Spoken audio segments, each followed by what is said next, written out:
So a couple years back, I did a little video on my favorite Christmas carol, Good King Wenceslas. I love the message out of that carol.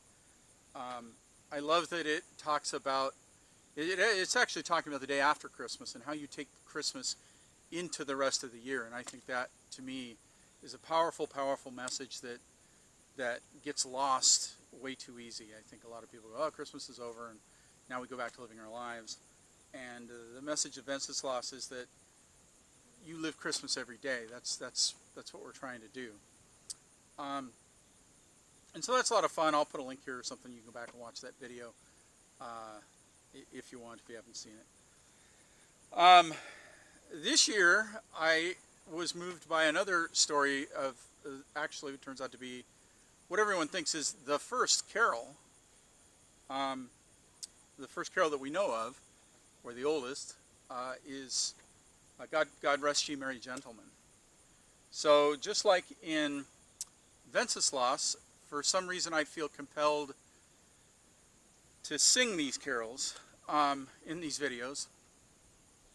Now with this one I'm not going to try and do all the verses. There are, depending on what version you're doing, it gets really confusing. And so, but the point I want to make is really in the first verse anyway, so I'm going to use the modern version of that and then talk about it. So give a listen and hear the song. I'll do my best trying to break your ears.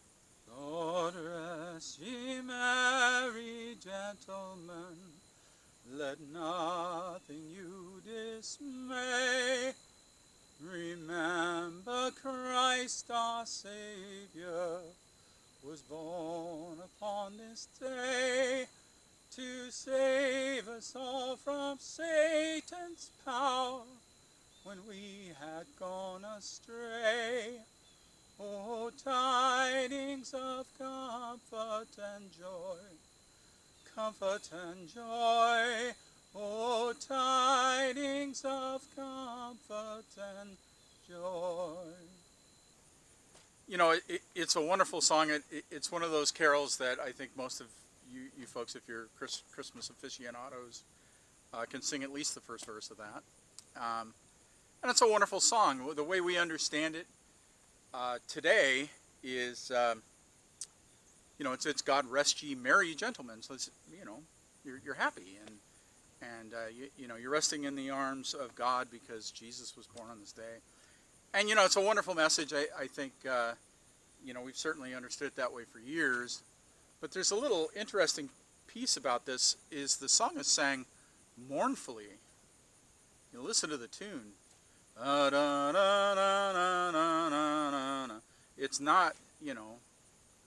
It's not, it's not sang joyfully.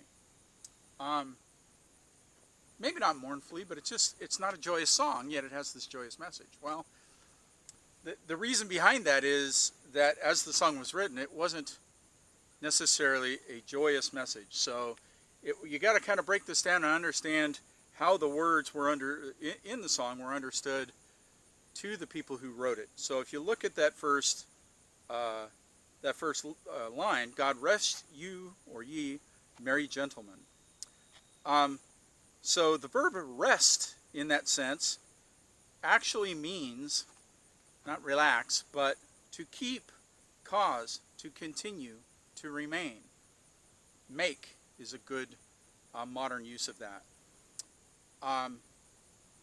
In the 16th century language, then the phrase merry actually doesn't mean happy.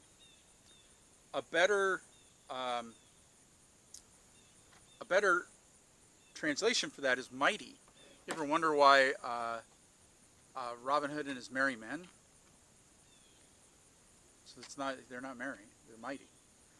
So if you look at that first word, that first verse, it actually is saying, and they've got the comma in the wrong place in most of the modern versions of this. It'll say, God rest ye, merry gentlemen. When the punctuation's in the right place, it says, God make you mighty, gentlemen. This song is not about sit back and celebrate. It isn't. It's about be bold. It's about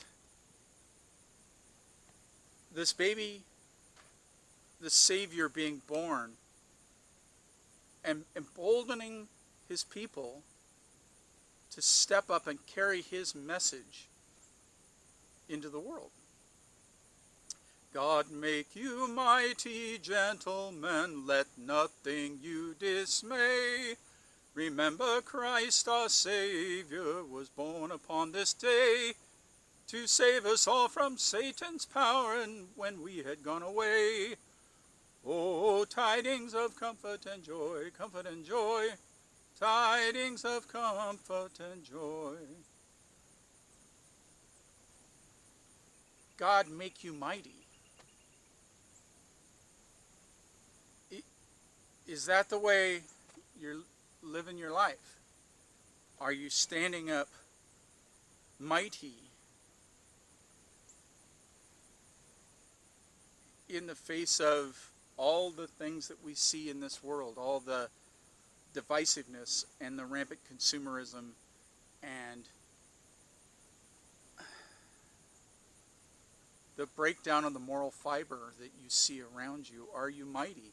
Can you stand up and say, no, I won't do that. I won't put my money there. I won't support that cause because there is a Savior who gives us an objective morality that is bigger than me, that guides me and keeps me steady.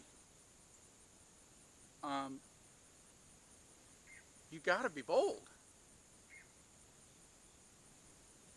And that's what the song is telling you. He's going to make you mighty if you get into the message. But, you know, everything about Christmas is commercialized. And, you know, a lot of it's a lot of fun. I'm not saying don't put toys under the trees for kids. But at the same time, don't lose this message. When you sing this song, don't sing it like a party song. Sing it like it's a declaration. Like you're declaring that you're going to go forward with the mightiness of God and do his work. That's why it's given that brogue, that dun dun dun dun dun dun dun dun dun dun. Be mighty. Anyway, that's my Christmas song for the year. I hope you got something out of it. I think about these all the time, starting about fall and anyway, thanks for watching. Thanks for giving me a chance to share it. See you later. Merry Christmas.